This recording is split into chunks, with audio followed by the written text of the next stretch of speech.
sure? I don't look more sophisticated or less sophisticated, or I look like a nerd, you know. Yeah, right. All right, this is Matt Robbins interviewing Napoleon Jasper on July 8th, 2004. Mr. Jasper, do I have your permission to conduct and record this interview? Yes. All right. Where were you born and raised? I was actually born in a small town in Arkansas. Oh. Right near the Louisiana border. My mom's family was from Louisiana, and they had moved into Arkansas about the time that I was born. I mean, well, she married my father, and my dad, you know, I don't really know. The records that we have is his family was from Virginia, and they came out to the Southwest. And they were involved in farming, and my grandfather had a plantation. So my dad married my mom, and he was about 21. I think she was about 16. And my mom had just moved from Louisiana. We stayed in Arkansas, or I was there until I was about 6 years old, and then we moved to St. Louis, Missouri. Okay. Okay, so I basically grew up in Missouri, but I had the roots from the rural South. How about your educational background? Education, okay. I started school in the rural South, in southwestern, Arkansas, on the Louisiana border. And I only went to first grade. And then we came to the city in St. Louis, and I actually went to a couple of city high schools, which were pretty tough inner city high schools. And inner city elementary schools, and then I went to one of the prestigious high schools in St. Louis, most prestigious public school still. And then I went to a teacher's college in St. Louis after I graduated. And I played basketball, played a basketball team. And it was the first integrated school that I had really gone to. Yeah, and then after that, I went about a year. And in my second year, I dropped out, and I went into the military. I was in the military for 4 years, and then I came back. I went back to the teacher's college, and I got a fellowship, Danforth Foundation Fellowship, and I went to Guilford College in Greensboro, North Carolina for 1 year, and then I was offered a scholarship to. That fellowship took me to Amherst, which was in Massachusetts, so I graduated from Amherst. I spent 2 years there, and then I went to law school at St. Louis University. Oh, wow. And I dropped out of law school, and I took some courses here and there, but some courses in contracts. I became a contract specialist after that. I was really interested in contracts after law school, and I've been in that field ever since. Now, were you in segregated schools and you went to that one integrated? Yeah, I was pretty much in segregated schools. I was a part of the segregated school system up to I think it was about 59, 60 in St. Louis. They integrated the schools. What was that like? Well, because I lived in an African American community, it was pretty much all I knew, so, I don't know, there were happy days. You can find happiness in almost anything, and so in that community, because I had great friends. I played sports, I was a city boxing champion. I played basketball in the youth leagues. I swam on the swimming team in my community. So it was pretty much, there was one community against the other community in terms of recreation. So it started in sports. I played baseball, I played basketball, and again I boxed. So I had a pretty happy childhood within the confines of living in a tough community. Yeah. But that was kind of the way I escaped a lot of activities that were illegal that were going on, because I was always involved in sports or involved in church. My dad was a Baptist minister. My mom was very religious, came from a very religious background.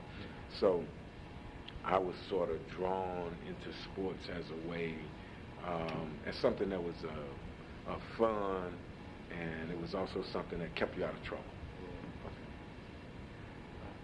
What would you say your experiences with racism or discrimination growing up? Racism or discrimination? Well, St. Louis is where my fondest memories are. I don't have too many childhood memories of Arkansas, except living in my parents' house, and the things that happen around the house. But now, when I got to St. Louis,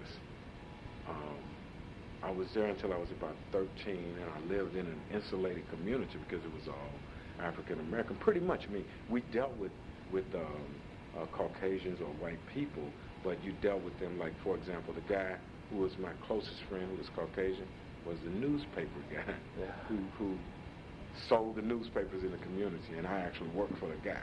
So I liked him, and he was, he'd always pick me up or he'd take me here, or I was one of his guys that he liked, So we had a really great relationship, and he even had a son that I, met from time to time. I can also remember actually living in the South.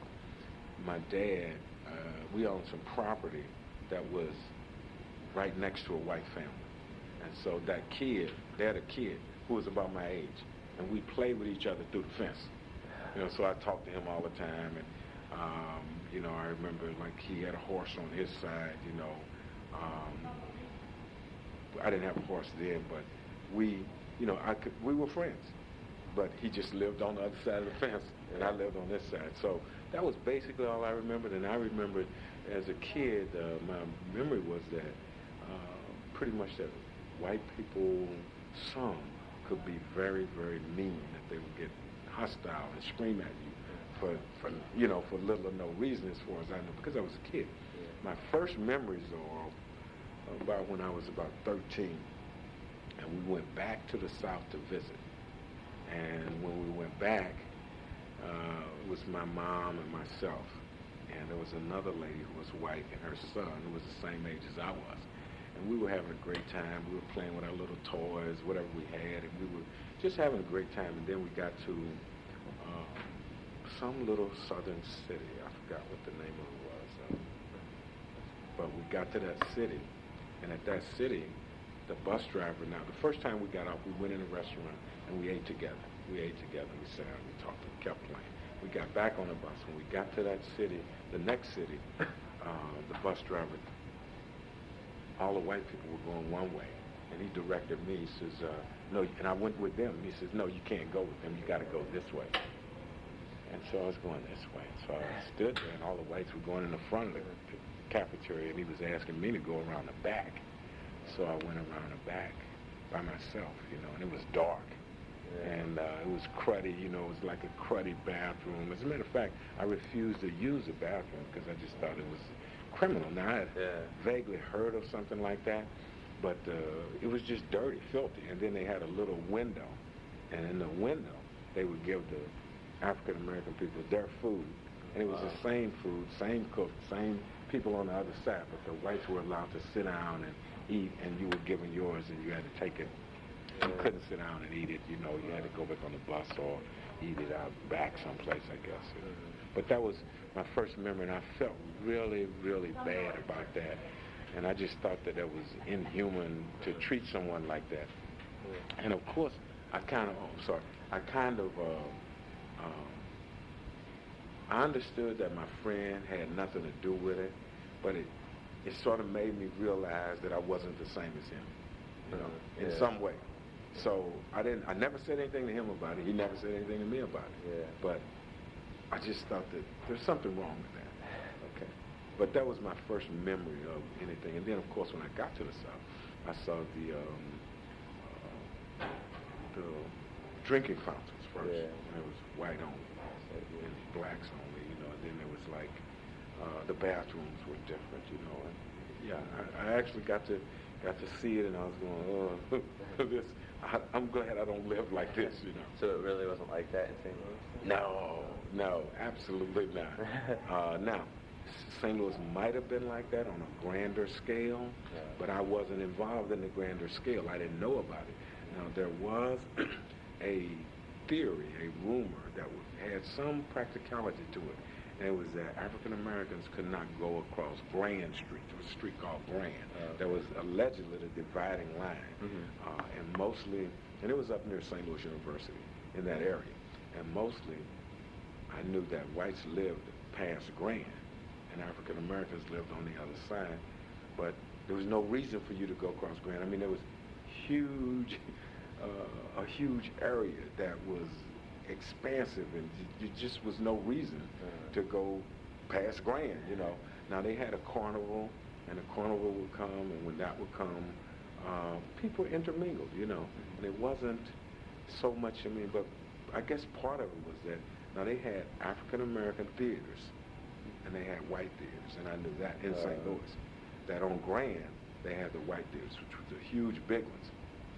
And African Americans were only allowed to go there during Negro Week or something like that, that they had once a year, and some special occasions, you know. I mean, I never went, so it didn't affect me, but right across the street from where I lived pretty much was an African American theater, and we would go there and watch the movies, whatever we had to watch as a kid. So that's kind of what I remember growing up, that there was not any too much interaction that I encountered.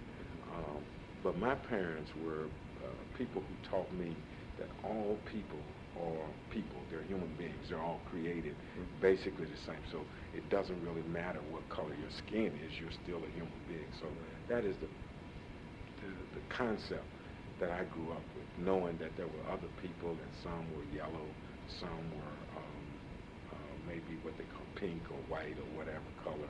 Some were, I said yellow, black, white, that's about it. But I knew that there were people who were different colors, but a color doesn't really make any difference. To me, in my upbringing, it's like if you had a dog, you wouldn't say, well, I like the white dog better than the black dog, and both of them are German Shepherds, you know, but the white was just inherently better just because he's white. I don't think anybody would say that. That doesn't make sense. So I always had that concept about people. So you enlisted in the military? I enlisted in the military. What year was that? 1964. About 1963, I had actually dropped out of college on my second semester, and I looked for a job. I went out to get a job, and the theory at the time that I grew up was, if you went to high school, you could get a job. You know, if you go to high school, I mean, that was the key to success. Go to high school, graduate, and you get a job. And not a lot of people, I would imagine, graduated from high school. There were a lot of people, African Americans especially, did not. And so, of course, my parents always, you know, wanted me to be different. They didn't have the opportunity to go to school themselves. My mom didn't graduate from high school, nor did my dad. When they were young, they graduated later on in life. But they were very big on me going to school, and especially my mom. She just talked to me about going to school all the time and what a difference it would make in your life. It was a difference between, she always taught me about digging ditches, you know, and she would say, well, if you don't have an education, you're going to wind up digging ditches the rest of your life. If you do have an education, you can have a decent job and a decent family, you can make more money. And I sort of listened to that, and I did graduate from high school. But so after I graduated, some of my friends in the neighborhood, this is a pretty funny story, my friends in the neighborhood were saying to me, you can drop out of school and get a job as a cook or room service or bus boy, the kind of jobs that we did as kids, because I had always had a job. I had always worked throughout my life, from selling newspapers to, I used to ride a bicycle for the local pharmacy and deliver pharmaceutical goods. Then I got a job as a room service waiter in a hotel, and I did that from 3 to 11 at night. I went to school in the daytime. So I had always worked.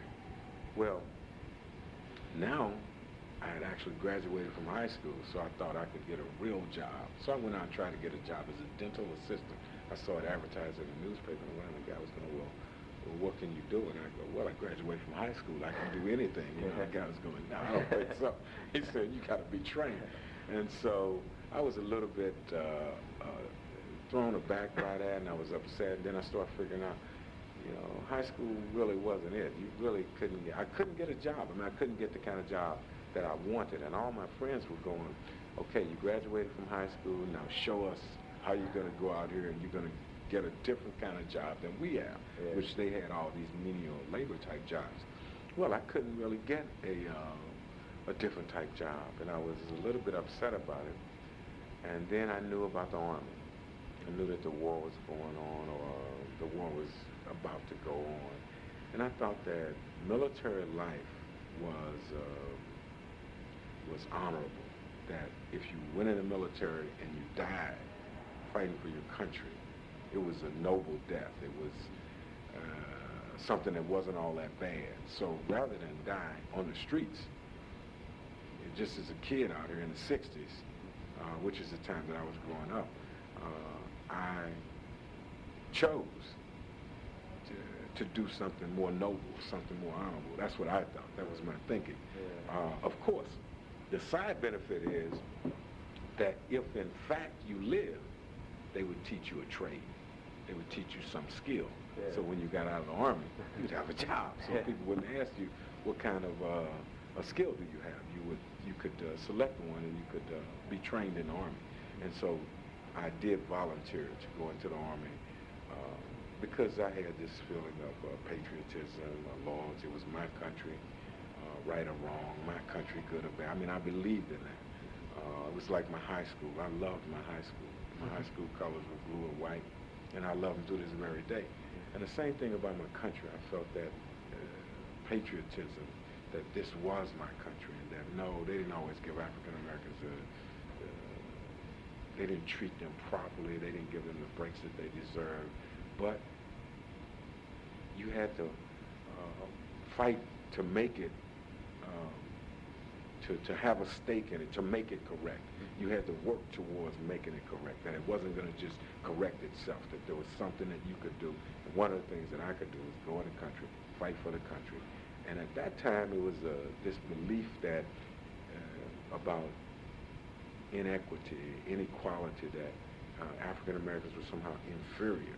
And so I was saying, well, I didn't think I was inferior because I knew that I could, when we had track meets, I could outrun everybody. I could jump higher than everybody. I wasn't dumb in school.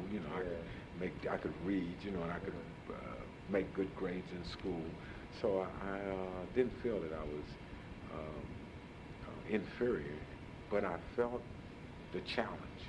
And I said, well, if you go in the military and you prove to these people that you're not a coward, that you're not afraid to fight, then I have a stake in the country, okay? And at the time, I guess all this McCarthyism was going around during the late 50s. So everybody was against communism. I was against the communists. Everybody was against the communists. The communists were the enemy.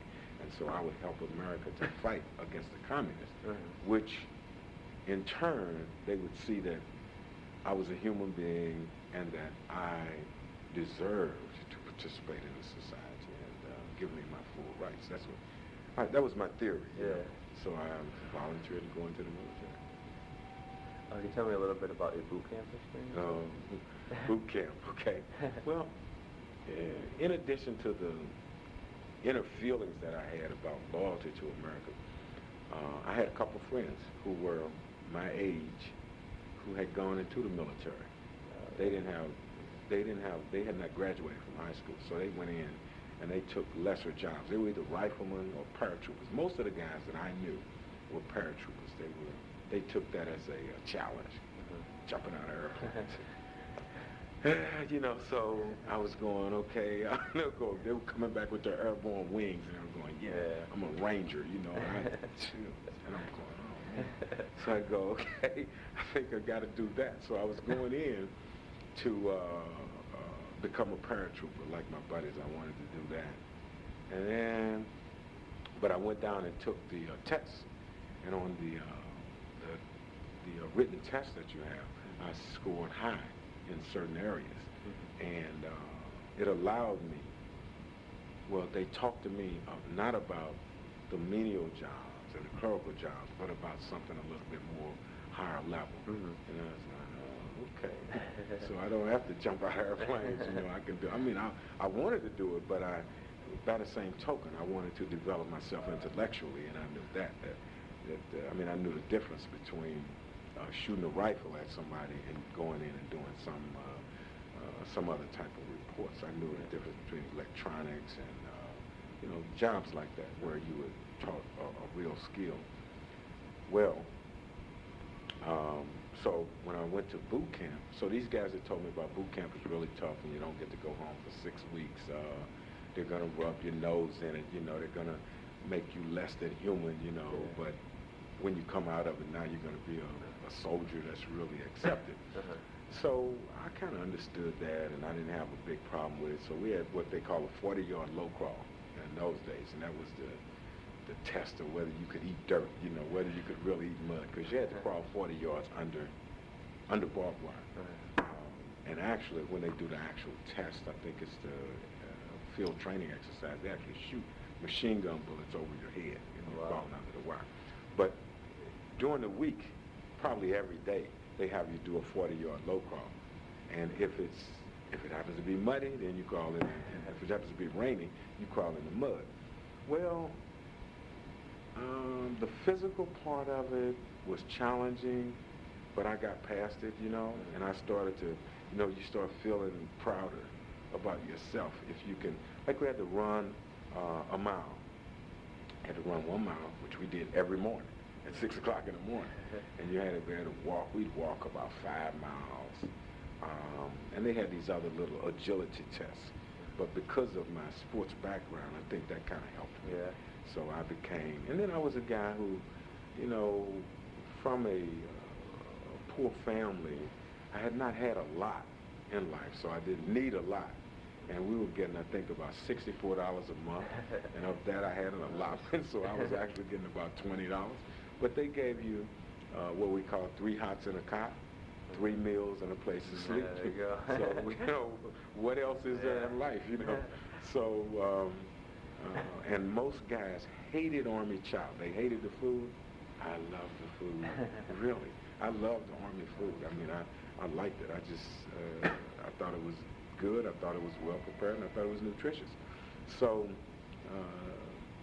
a lot of guys didn't like getting up early in the morning. I didn't mind getting up early in the morning. So that was the difference with me. Getting up at 4:30, 5 o'clock in the morning, being neat about stuff. I didn't really mind being neat. You had to brush things with a toothbrush and shine. Everything had to be spit shined and all of that kind of stuff. Well, I didn't really dislike that. I mean, that wasn't something that was bad for me. And they gave you time to do it. I mean, if they say, okay, you got to spit shine your shoes and we're going to give you an hour to do it, and they show you how to do it, So I didn't really have a problem with that. So, and the authority, I didn't really have a problem with authority. A lot of guys had problems with saying yes, sir, to someone, or to doing whatever someone told you to do on an instant. They had problems with that. I didn't have a problem with that. A lot of guys had problems with going to bed at 10 o'clock at night. They didn't want to go to bed. They want to stay up at night and run around. I didn't have a problem with that. I'd go to bed at night.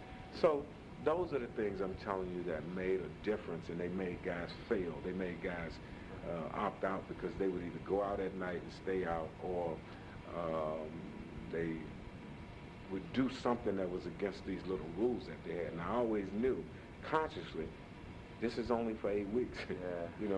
And my buddies had told me after 8 weeks they're going to give you a regular job that you go to all day, and you get off and you'll be a regular human being in the evenings. But boot camp was it was pretty tough. I mean, the physical part, the running, the jumping, the waking up in the morning, and having somebody shout at you and scream in your ears, which they were trying to get you ready for combat. Yeah. And again, we had also physical training. We would have the physical training, and then you'd have administrative training, some clerical skills, some little reading. I don't know. I don't remember boot camp too much. I just know that it was something that was very different. No one, but I do remember this. I didn't get to go home for 6 weeks, and it was the first time I'd ever been away from home for 6 weeks. And it was nothing like what anybody had ever told me. I mean, you have no experience that prepares you for boot camp. First of all, everything is hurry up, is rush, and wait. And then you have a lot of guys screaming at you, you know. Well, a lot of guys can't take that. Psychologically, they can't take it. Yeah. I didn't really have a problem with it. I mean, and then, you know, it's just, sometimes it's just standing up. You're just standing in the hot sun, perspiring, and you just got to be tough enough to just stand there until some guy telling you don't move. And then, of course, they teach you how to fix your bed. A lot of guys have a problem with that, you know, but I learned how to fix the bunks and all the other stuff that you have to do, you know, but it was all a learning experience, and I was pretty eager to learn. I don't think I ever came close to flunking out of boot camp. Do you remember what race relations were like at boot camp? Okay, you didn't have a lot of time to think about race because you had to think about teamwork. And that's what we generally, in a platoon, you know, it was integrated. I mean, it wasn't segregated. Yeah. And so you slept next to a guy. Now, I will say this, that after you were released, when you were working with the sergeants, they could care less what color you were. I mean, all of the sergeants. I mean, we had sergeants, some were African-American, some. Most of my sergeants were white. One guy was Mexican or something like that, Spanish, and one guy was African-American. It didn't make any difference. It made no difference what color they were, who they had on that green uniform, no stripes, and they were going to drive you up the wall. You better listen to them. So that was what set the tone for us. And then as a group, we all started to working together, pretty much as a unit. But after we worked together now, we worked together because we were forced to. They didn't say, okay, you get with all the white guys, or you get with all the guys from New York, or you guys all from Missouri. Now, I was with the guys from St. Louis, so it was local for me. So there were a lot of guys there. So I wasn't alone, and I knew some other guys that I even went to high school with who were fairly close to me. But the only time we could get together was after everything was over, in the evening. So you get together in the evening, you start playing whist, play bid whist, play cards with the guys that you were friendly with and that you knew from high school or whatever. And the other guys, the white guys, would all get together pretty much. But then you started seeing like there would be one white guy over here who would associate with the African Americans. And when you form bonds like that, they're true bonds, because those guys would never let anybody do anything to that guy, okay? And the same thing, I guess, with the African American guys. If some guy chose to be with this group of guys over here, and he was in with them, you know. And so color started to erase a little bit, you know? You know, and it really did. So when did you find out you were going to Vietnam? Well, after basic, you go to AIT, which is Advanced Individual Training. Everyone does that, whether it's learning how to shoot a gun or it's learning how some trade. Well, I wanted to get into electronics, so I was in electronics. Well, I was waiting for an electronics school, and then above that, I qualified with a security clearance, and I qualified to do security type work. And my scores were high enough to admit me into these schools. And I was waiting on an intelligence school, which it took forever, it seems like. So I was in. So each day that you're waiting for your school, you're nobody. You're nothing. So all you do is pick up trash every day. You go on what they call police call. So you police up cigarette butts, and you just pick up trash. That's what you do all day long. And when you're not doing that, you're washing dishes. Put you on what they call KP. So you're there washing dishes or cutting potatoes or something like that. Well, you do that a couple of weeks, and then you start figuring out, I gotta get out of here. I gotta get out of here, okay? So the first school that came along that I was qualified for was Morse Code Intercept Operator School. They were looking for people who could copy Morse code or people who had an aptitude for copying code. So they came around and asked, and I said, hey, I'll go. They said, we got an opening for this school, and we need this many people. We're trying to get people to send, well, you knew you were going to Southeast Asia. They said, we're trying to get people. You didn't have to go, because they had people stationed all over the world. But I kind of knew that my luck wasn't that good, that I wasn't going to get a creamy job, that this is something that I could, you know. Was that okay with you at the time? That you knew you might probably want? I wasn't afraid. I wasn't afraid. I mean, I knew that I didn't come in the Army to avoid things. I came in, I knew it was tough, and it was just exciting. I mean, it was, first of all, in the code school, when you get the interview, they'll tell you this is not something that everyone can do. And if you'd like to quit now, you can. You can get out of school at any time.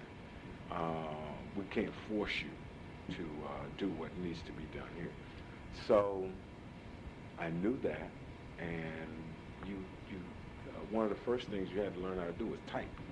And I already could type, but I couldn't type 25 words a minute was what you needed to pass the school, to pass the test. And the school was a 9-month school, and it was giving me now something that I could do that everyone else couldn't do. But my primary concern was just to stop doing KP. Okay, and I felt I'd go to that school, and then I got accepted to, I qualified for OCS. So I thought that I'd get an opportunity to go to officers training school to be a military officer, but I had to go to AIT first. So I went to what they call Diddy Bopper School. It was a Morse code intercept operator, and it was 9 months of training up at Fort Devens, Massachusetts. Okay. Now it's a little bit different because you're not a boot camp, you're not in boot camp, you're not in basic training, you are a student. You know, a military student. So I wore the uniform every day, and I dressed every day. I dressed up every day, but then we'd get in formation, and we marched to school. And we get into school, and once you were in the school, you're a military instructor. So it was a little bit different. And I kind of liked the school, you know. Like I said, it was tough. We had, I think, let me see, we had 116 people who started in the school. We had 25 who graduated in my class. So you start to distinguish yourself. Yeah. And this is all military intelligence. So in addition to learning the Morse code intercept, you're learning about security and you're learning about military intelligence. So I did that for 9 months, and I was in Boston.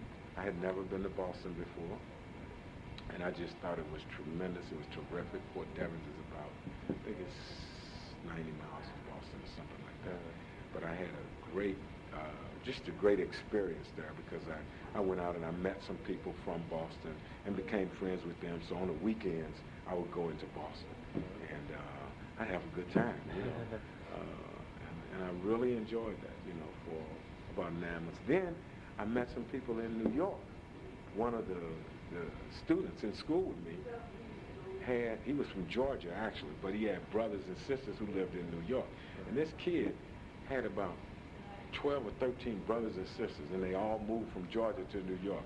So when I would go up to New York, to Brooklyn, where I'd never been before, I just lived from family to family. You know, on the weekends, we'd go up on Friday, and we'd stay till every Monday, you know, and I just enjoyed myself. And these people treated me as if I was one of their relatives. They were all from the South, and they were recently, I guess, they had relocated into the New York area. So that was great for me. And then I wound up dating a girl from New York that I would see on the weekends, you know. Tremendous experience. Also at Fort Devens, I also started to box in the Army. And I won the United States Army, the New England Golden Gloves. The Fort Devens allowed a team to participate in the New England Golden Gloves, which was in, I think it's Worcester, Massachusetts. And those were just great experiences for me. Let me finish this. Okay. Those were just great experiences for me on the weekends, and as well as during the week I was learning things. And then about each class got sent to a different place. I mean, they would send members of the class. This guy in class 15, for example, they would send 4 people to Europe and 3 people to this place and 4 people to that place and 2 to Vietnam, you know. And they would send, like, that's how it went. By the time we got to my class, and they would go, class 14 is going this, class 15 is going this, class 16 is doing. My class, I think I was in 16, class 16, everybody went to Vietnam. What year was that? And it was 1964 by the time, well, 65 by the time I graduated. I went in June of 64, and I graduated from school about June of 65. Well, it was about March, April, May of 65. And so about that time, I knew that I was going to go to, well, they didn't tell me Vietnam. They told me I signed up for Japan and Germany, Japan and Europe. So they said, okay, you're going to get a Far Eastern tour. So I knew I was going to the Far East, but I didn't know where. They don't give you your orders until the last minute. I was in like the Army Security Agency. So I was in like this military intelligence thing. So they're not going to tell you right away. So they said, okay, you're going to the Far East. We know that. Yeah. So I kind of thought it was Japan. And then you go to Hawaii and they give you different orders. You go to the Philippines, they give you different orders. Finally, I got to Vietnam and I knew, well, I got to Japan, I knew I was going to Vietnam. So, what was your job or assignment? Well, my job was as a Morse code intercept operator. I mean, I had completed that school, so my job was to copy Morse code. We worked 12 hours on, 12 hours off, so I copied Morse code. And I had a big R390 radio, and we copied signals. That's what I did.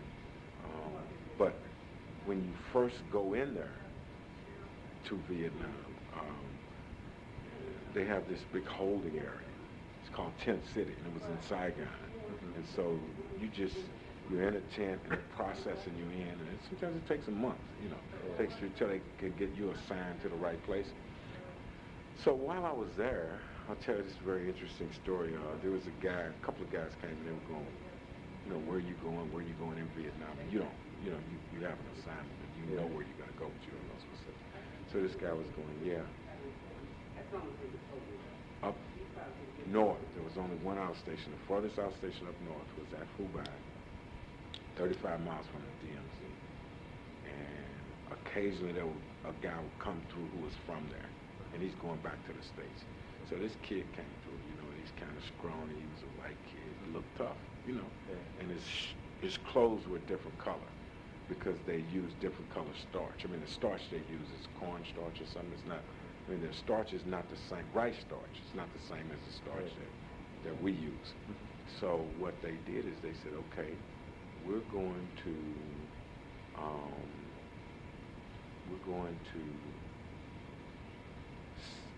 well, I knew that I was going to Phu Bai, and this guy was saying, I don't know if you could make it at Phu Bai. Is what he was telling me. He was telling me stories about Phu Bai, and so he said, I don't know if you can make it. And I looked at him, and I'm going, if you can make it, I can make it.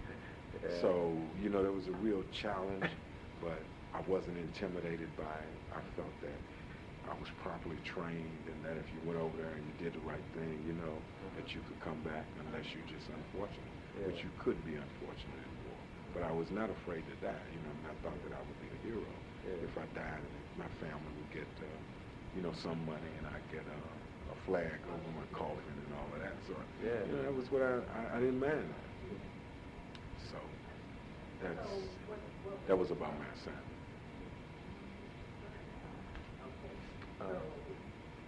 So you did more of the Morse code stuff up in Phu Bai? I did what? The Morse code stuff up in Phu Bai. Now, then when I got finished with this, can we stop for a minute? Sure.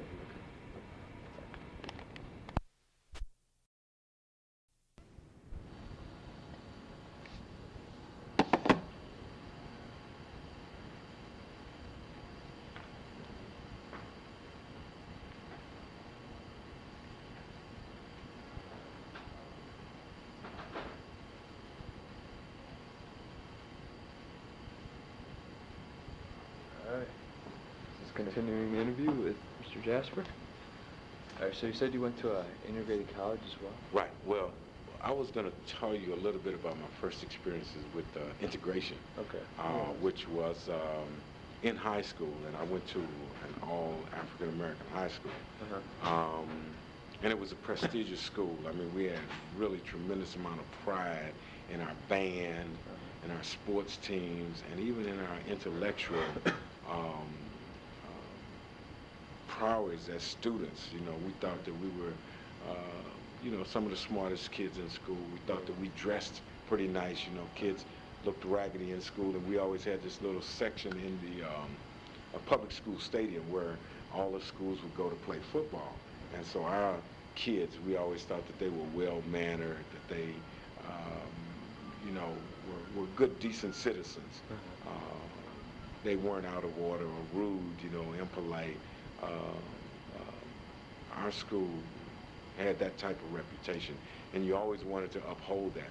Now, when I was about in the, I think it was my sophomore year or junior year, when the public school system was integrated, and the St. Louis City public school system forced the schools to play sports with each other.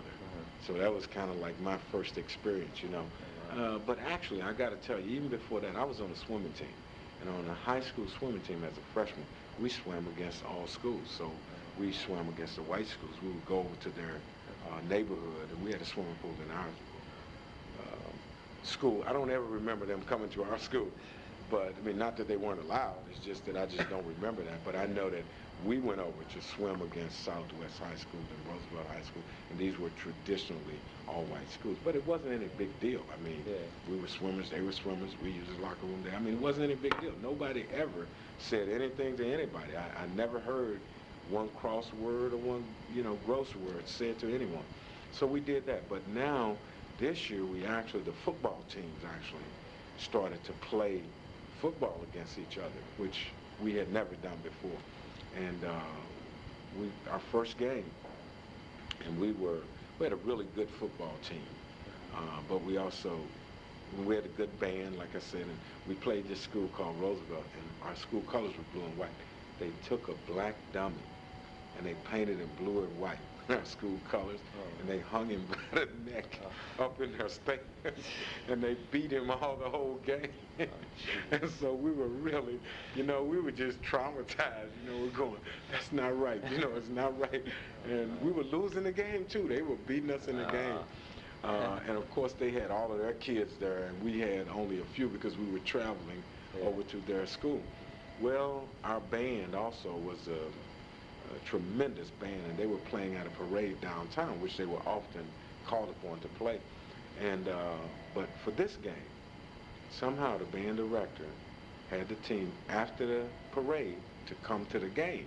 And they came to the game, and they had our school colors blue and white, and they were running off the bus, the band was, and they were playing "Oh, When the Saints Go Marching In," and they were coming off the band and doing their little steps, and they were playing. And we became so emotionally aroused by that until the whole game was stopped, and the band came in and took their seat, and they started playing, and of course the story goes we won the game, which was great, yeah. And we also won the city championship that year. So, but like I said, among the athletes, there was no real, there was, there's that athletic type, I'm better than you thing, and guys gonna knock each other around, but there was nothing outside of that, nothing that was really illegal or hostile happened, which, again, led me to believe that, it was just a matter of people accepting each other, that these guys weren't all bad, we weren't all bad, we had guys that were just as tough as your guys. Some of our guys were good, some were not so good. How about when you're in Vietnam? What were the race relations like? Well, again, let me give you one quick episode about my college. Now, Sure. when I went to the teachers' college, that was the first time I actually went to an integrated school where everybody was all mixed up. Oh, okay. And it didn't really matter. Some of our cheerleaders were white, a couple of them were black, some of the players were black, and some of the players, and we all got along tremendous. We traveled all over, wherever we went on a bus. We had a school bus, we'd get the bus and all the players, and we started to make jokes about each other and jokes with each other, and that was just a really good group of people there was a senior, I was a freshman, and I played guard, and there was a senior who played guard, and he was white, and he and I were just the best of friends. We became really good friends. The coach thought he was better than I was. I never did think he was better than I was, but he liked me and I liked him, and so we played and we understood. And I understood that he was older than I was. He was a senior, had been there. The coach liked him. He and the coach were actually from the same fraternity. And I knew I had to earn my position. So we worked together and we played together. There were some African American players who were tremendous players who did start, but we just had a good time. So that experience led me into the Army. And then when I went into the Army, of course, the boot camp. Now when I got to Vietnam, you're saying what were race relations like in Vietnam? Well, now, of course, now when I got up to Phu Bai, which I went to Saigon for the introductory period, and then I got up to Phu Bai. When I got up to Phu Bai, now you start meeting people from boot camp and people from the AIT, Advanced Individual Training, people who had gone to school, people who were in classes before you, and people who were in classes after you. Yeah. Because as African Americans, there's some type of unity that people have, some type of bond. Like if you grew up in the inner city, every kid from the inner city knows the same stuff that other kids from the other inner city knows, okay? And it's just like the kids from the rural areas. Kids from the rural areas kind of identify with each other, and they'll get along with each other a little bit better. But sometimes it crosses lines where kids from the inner city will get along with people from the rural area. But you had these groups like that, and it was like the kids that went to college, they kind of all hung out together. They didn't exclude anybody, but they were just guys, and they would talk about reading books and intellectual things, you know. The kids from the city who were from the very poor areas, they would kind of hang together and talk about each other. Well, so the same thing with the rednecks. The guys that were the rednecks, hillbillies kind of guys, they would all hang out together. Guys who were from Boston and the eastern area, they would, even if they were white, they would all kind of hang out together. Guys who were from upper class, they all kind of hung out together. And the guys who were poor all kind of hung out together. And the Southerners all hung out together, pretty much. I mean, that's kind of the way it was. But but like I said, it would cross lines, because if a guy was in your class, I don't care if he was black or white, you identified with him, you knew him, and you either liked him or you disliked him. If you disliked him, you avoided him. If you liked him, you associated with him. But there were some guys, like there was a guy named Barry from Texas. This kid, he just hung out with the black guys.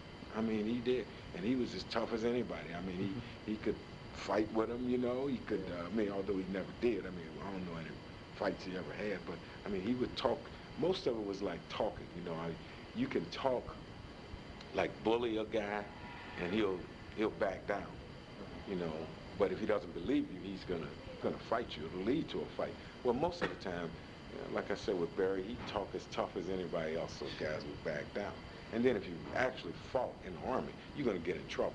You're both going to be locked up in a stockade. So who wants to be in a stockade? Nobody. So while there was the allowance of separatism in your own personal area, like who you room with. You know, you room with guys that eventually you're going to figure out how to get together with somebody you like, and you'll room with those guys. Because I was in this military, the Morse code intercept grouping, that selected out a lot of people. Mm-hmm. So you didn't, like from my class, there were only 4 African Americans in my class. So, and to be African American, like 9 out of 10 times, there was this unspoken word, unspoken code, that you were going to be better than anybody else there. You were not. They were not going to accept you if you wasn't better. Yeah. So what wound up happening is in Vietnam, you had the best of the best, and they were African Americans.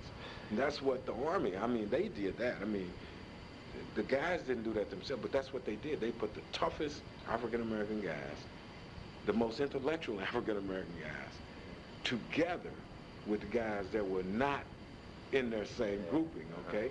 So what you had is guys that could outrun, out-jump, out-shoot everybody there, and who were fearsome.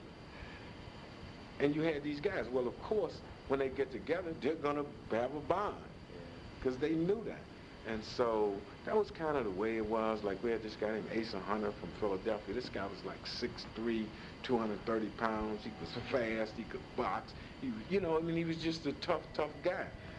Anybody would have a problem dealing with him. And you're in Vietnam, so you want him on your side. It was also a sense of pride to be in with those guys. And again, I was in with those guys, but I had a little bit special because now I'm also the Army boxing champion, and I also play basketball. So I had a little bit more athletic ability, I would say, than a lot of other guys. So when you talk about when somebody's shooting at you, what do you want to do? You want to run. You want to get out of the way. So that gives you that kind of little bit. It doesn't mean you can't get killed. You can get killed just like another guy. And then you got a little bit more forcefulness, a little bit more aggression, a little bit more toughness, and then you know a little bit more about teamwork. So we had to work as teams. You had a unit, and they could, like I was a machine gunner. I was a machine gun squad leader. So if you're a squad leader, it doesn't matter what color somebody is on your team. When you're at work, we're at work, and this is a job that we have. We're a team. And you're going to cooperate just like you're going to do your part. Everybody has to carry their share. And I think that was the sense that kept us all bonded in Vietnam. Even though they had the riot in Watts, they had stuff going on in Watts at that time. There were problems with the U.S. and the kids were anti-war and that type of thing. We knew that we had to live, that we had to survive. Mm-hmm. My survival depended on the next guy. And I didn't care what color his skin was. I cared what color his uniform was. If he had on green, just like I had on green, I'm looking forward to him helping me. And so I think that no matter who you were, you understood that. For example, I had guys that come up to me who were guys who were from the South, and they were saying, when I was back home, I hated all African Americans. Well, I hated all black guys, and sometimes they didn't use those words, They were saying, but I've seen you here, and I would let you come in my front door. I would let you, eat from my table, So it was like, you knew. Sometimes I didn't like what the guy said, but you knew he was trying to say it out of respect, that he was not trying to disrespect you. And I thought that it was really sad on his part, because I knew that I wasn't Superman. I knew that I wasn't what he was building me up to do. I'm not the first African-American guy or black guy that he ever had that much respect for. But that's because you never knew anybody else. You never gave anybody else a chance. But he had no choice with me. We were bound together there. When we would run out to our foxhole, for example, with my machine gun squad, we needed every man there, and we wanted every man there, and we would get everybody in place. So no matter what you did, after that day was over, for that day, we were together. And we all knew that, and we knew that was our role, that if we wanted to come back home, we had to work as a team, and we did work as a team. I got more questions. Okay. Stop the tape real quick. Okay. So, how long did you spend in Vietnam? 13 months. Was there actually, yeah. Carrying them out. What was your perception of how the war was going? I had no idea. I didn't care. I knew, I always knew that we were going to win. I always knew that we could win. I always knew that we had to do what it is our assignment was. I wasn't concerned with the outcome of the war. I didn't have that kind of vision to say, well, are we winning or losing? I didn't know. I just knew what my job was. And I had to do my job every day until I got out. And that was the way I felt about it. I felt that, you knew that. You knew that, number one, as being in military intelligence, you can't get captured. They're going to tell you that. Don't get captured, because that's not good. Whatever happens to you after that is not, is not something you're going to be proud of. So you absolutely did not want to do that. And you knew that we had a mission, whatever that was, As long as we were successful in that and we lived to the next day, eventually the 13 months would be over and you would go home. But you had to live. So that was the key. The key wasn't whether I had no idea whether the U.S. was winning or not. I just know that I was alive and that we were performing our mission, or I was doing the best I could to do that. What areas were you in Vietnam? Phu Bai.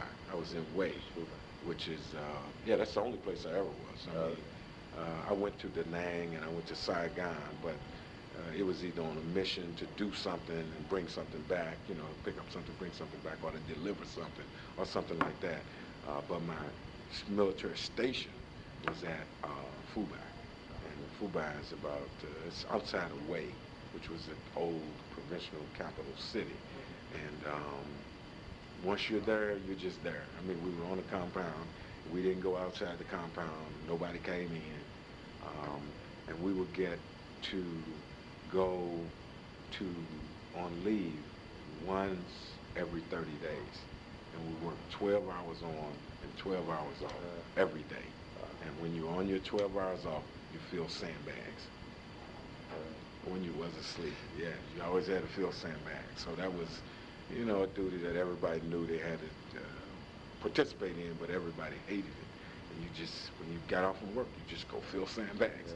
Fill up sandbags for a couple of hours, and then you'd get some food. The food was always, like I said, food was always good, even in Vietnam. And sometimes we ran out, and sometimes it was just slop, but, we understood we were in war. Did you see a lot of combat in Vietnam? Well, seeing combat in the 60s was a little bit different than what I had envisioned seeing combat was. Most people think combat is we charge up the hill and we kill all the guys on the other side. That's not, no. I saw combat on a regular basis, but combat consisted of the enemy coming in and trying to drop mortars into our shell, or trying to destroy our base station, or trying to wipe us out. So they may send 2 people, keep us up all night, shooting,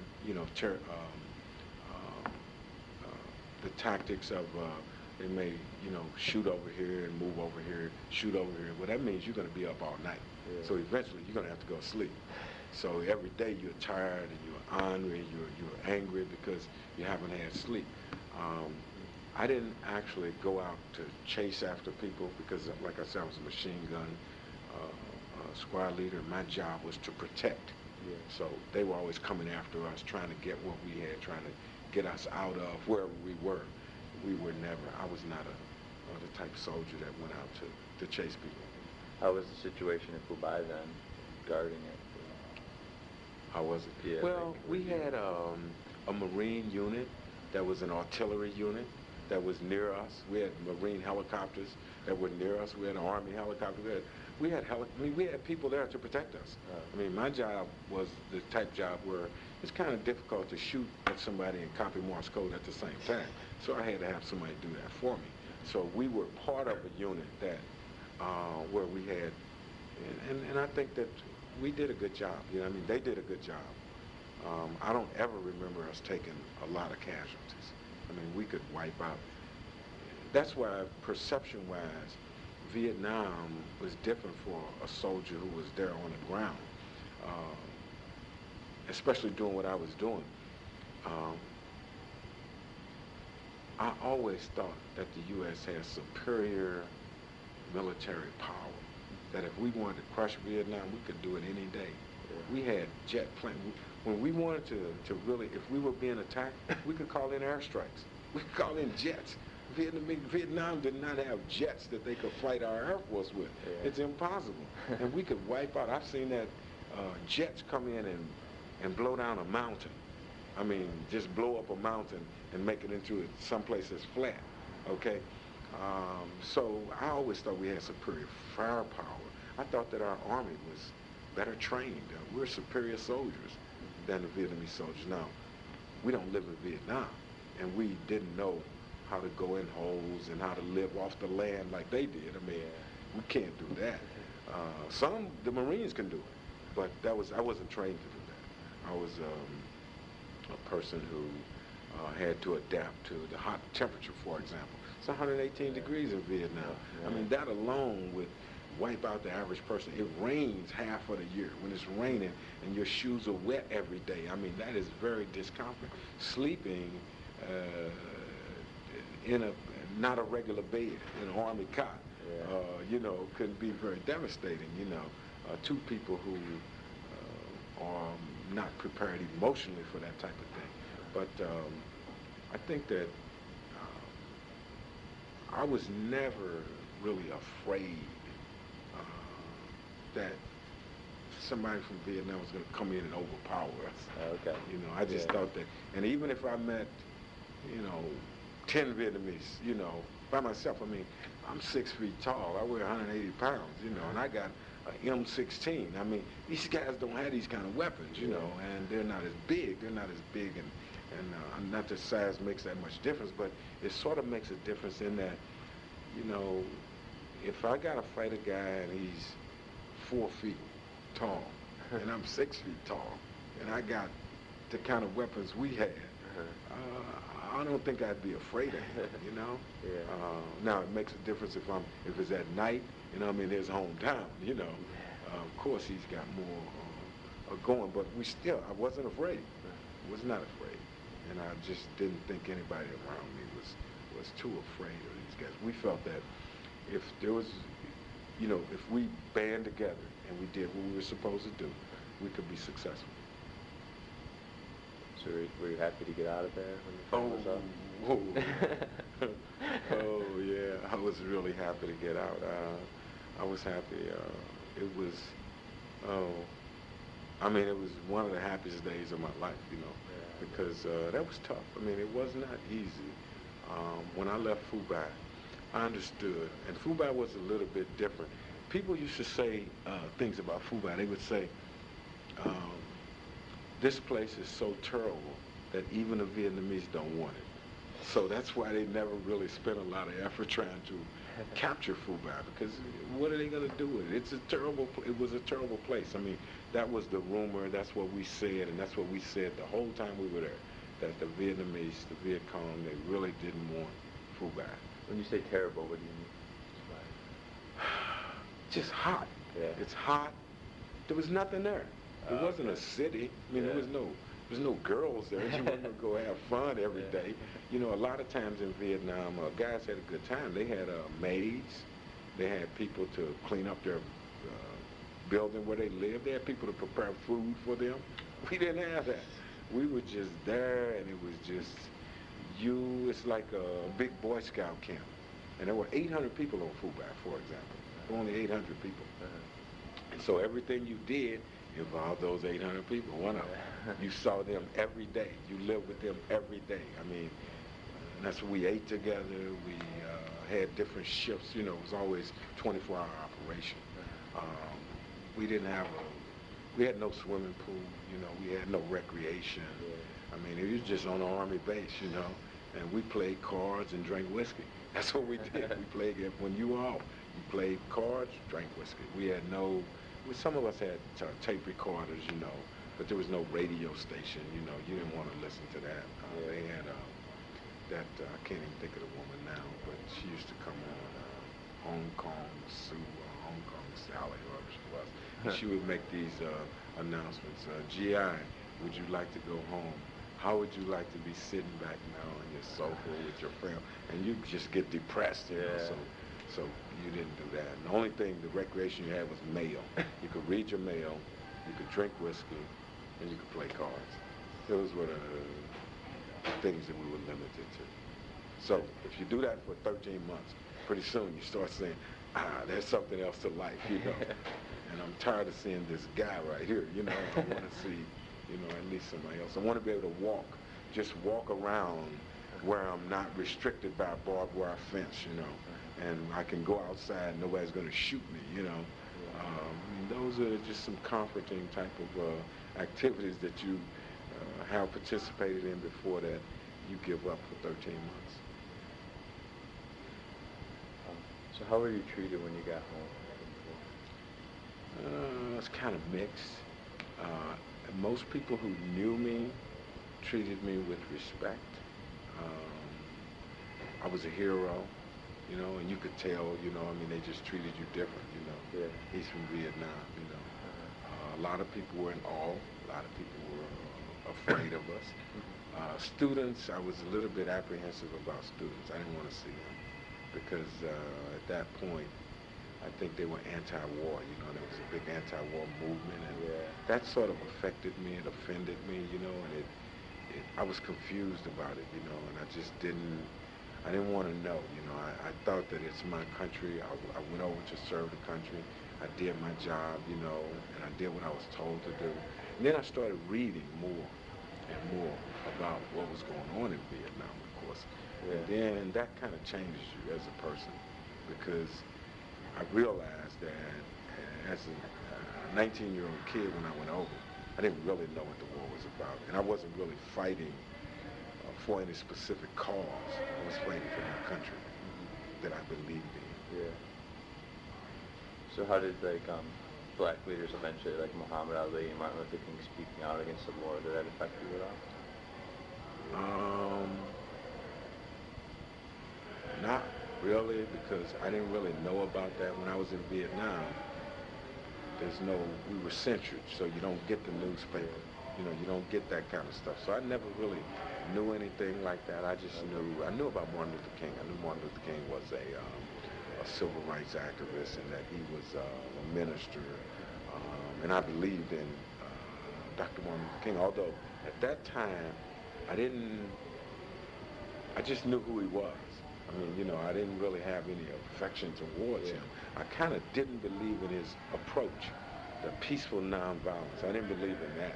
I thought that was dumb to go and sit in and let people throw eggs on you and spit on you and all of that. And that's the kind of training that the SNCC and those groups, they were doing that. And I was that age, and they were asking me, would you like to come down and be trained so that you could go to a city and you can't fight back, you have to let people. And I was never for that. I'm a soldier.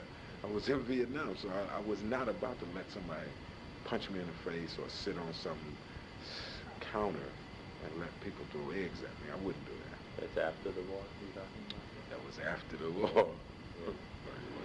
Did you ever support the Black Power movement or any of that? Well, intellectually. Now, while I was in the military, I wasn't involved in that at all because I just wasn't aware. Yeah. Okay, but after I got out of the war, I went to college. Okay, so now I knew what this was about, and I supported. I believed in that all citizens of the country should have equal rights and equal opportunities. I've always believed that, and I believed it even more strongly. And then before I didn't know I didn't really know the real effects of discrimination until I went overseas. Now, when I left Vietnam, I went to Germany. Okay. You see, so I spent 2 years in Europe, which was totally different, And then I saw the news reports, and then I heard more about it. And then I became a sergeant in the Army, So now I'm a little bit different person.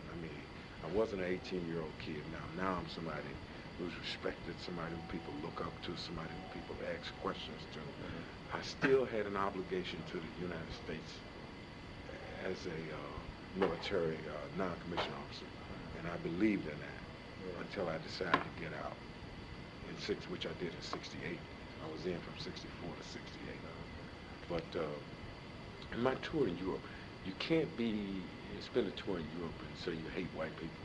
So I never did hate anybody, but I always believed that African Americans should be allowed, should be treated as human beings. They should be given the rights. And even in Europe, sometimes that wasn't the case. Sometimes you go places and they would say things, but a lot of times, that's why I started to broaden my horizon, because I started to see German soldiers who had been in the U.S. and they were telling me, when I was in America in a prisoner of war camp, this black guy gave me a cigarette. Nobody else would give me a cigarette. And so they told me stories, and they treated me with respect. And so So you learn that it's not a race war. It's not about race. That somebody's trying to make it like that. Somebody's trying to pretend that African Americans are inferior when they in fact are not. And that was my whole crusade became to prove that African Americans were not inferior. I mean that they weren't some breed of people who were beneath other people. How has your experience in Vietnam affected you? How's it affected me? Well, I tell you in a lot of ways. First of all, when I got to Vietnam, Vietnamese people were treated as second-class citizens. Okay, so that was a little bit different for me because I didn't like that, and I wouldn't treat anybody like that. So I saw that. And then I saw that there were poor people in Vietnam and there were wealthy people in Vietnam. So I saw that was everywhere, that there were people who didn't like certain type of people, even in Vietnam. So you had African, like say a woman has a child that's from an African American soldier. Those kids were treated different, you see. So I saw that, as well as I saw the French in Vietnam. Now I also took French in school and I speak French. I saw that the French-speaking Vietnamese were treated a little bit different than the other Vietnamese, or they considered themselves to be different, whether they were in fact or not, is a different story. So, I started to see divisions in people. Even Germany, I saw that there were poor Germans and there were upper-class Germans,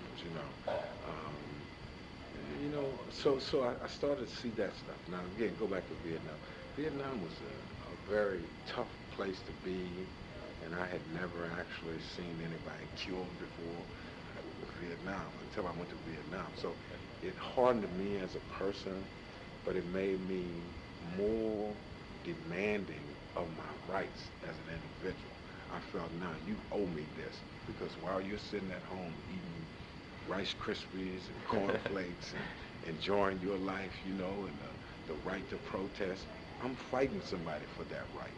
And I don't have that, or I have it only in certain places. See, by the time I grew up in America, it was not, if you stayed in New York and the large cities and stayed in the inner city, you're not going to be treated with any racism. You're not going to see it because those people don't exist in there who are going to do that kind of stuff. So you could avoid it, but now I'm a United States soldier. I mean, I'm a person who fought for your freedom.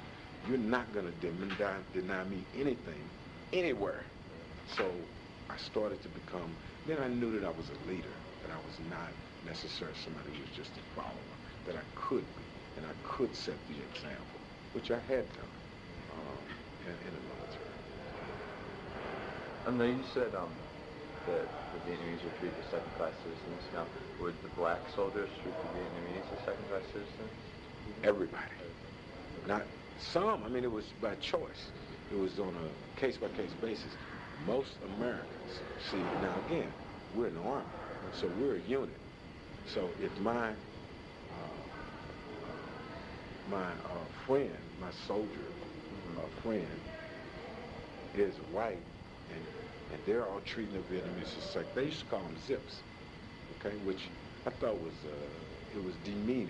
It was demeaning to them and demeaning to. We knew what a zip was. I mean, zip wasn't good, and so we call these guys zips. I didn't like that. I didn't like treating somebody just poorly just because you could. I just didn't think that was just something that we ought to do. I didn't like it, and I would speak against it at any time. Then I thought about how that happens here, how they treated African Americans as second-class citizens, and other people, they just don't say anything about it. They don't believe that's correct, but they just let somebody else do it. And that's where I started to begin to say that, you kind of have to stand for something.